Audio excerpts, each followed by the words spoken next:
আসসালামু আলাইকুম। কেমন আছেন সবাই? আশা করছি সবাই ভালো আছেন। 91 জন সাবস্ক্রাইবারদের ধন্যবাদ জানাই চ্যানেলে এতদিন ভিডিও না দেওয়ার পরও সাথে থাকার জন্য।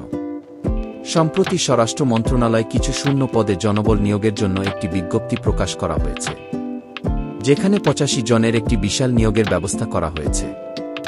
আবেদন শুরু 3 নভেম্বর 2025 এবং আবেদন করার শেষ সময় 23 নভেম্বর 2025 বিকাল 5টা পর্যন্ত। একটু ভিডিওটি সম্পূর্ণ দেখুন এবং ভিডিওটি ভালো লাগলে অবশ্যই লাইক করবেন এবং সাবস্ক্রাইব করে পাশে থাকবেন। ধন্যবাদ।